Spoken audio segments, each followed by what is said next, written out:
দেশে নির্বাচন করার মতো যথেষ্ট ভালো পরিস্থিতি আছে। আইন শৃঙ্খলা পরিস্থিতি নিয়েও কোনো উদ্বেগ নেই বলে মনে করেন নির্বাচন কমিশন। এছাড়া ত্রয়োদশ জাতীয় সংসদ নির্বাচনের সময় মাঠে ৮ দিন আইন শৃঙ্খলা বাহিনী রাখার প্রস্তাব করা হয়েছে। জাতীয় সংসদ নির্বাচন নিয়ে আইন শৃঙ্খলা বিষয়ক মতবিনিময় সভা শেষে এসব কথা জানান ইসি সচিব আখতার আহমেদ।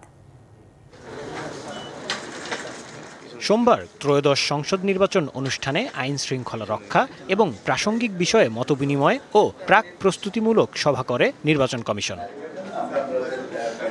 বৈঠকে অংশ নেন প্রধান নির্বাচন কমিশনার, ৪ নির্বাচন কমিশনার, ইসি সচিব এবং আইন শৃঙ্খলা সংস্থার প্রতিনিধিরা।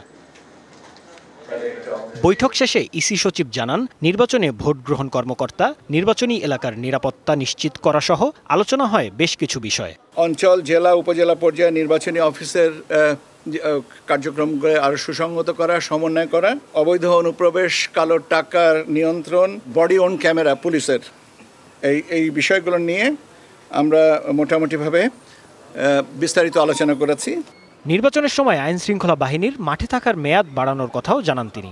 5 দিনের ডেপ্লয়মেন্ট প্রোগ্রাম করা হয়, সেখানে একটা প্রস্তাব এসছে এটা যেন 8 দিন করা হয়। ইনিশিয়াল প্ল্যানিং ছিল 5 দিন, এখন প্রস্তাবনাটা এসছে 8 দিন। এটা আমরা পরীক্ষা করে দেখব।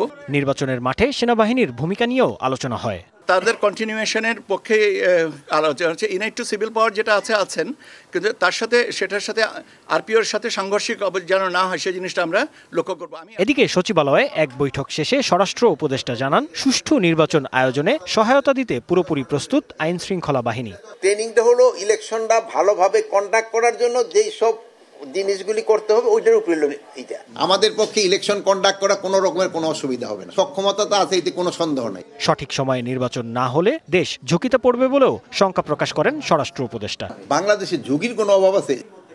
জাকারিয়া খান, ডিবিসি নিউজ, ঢাকা।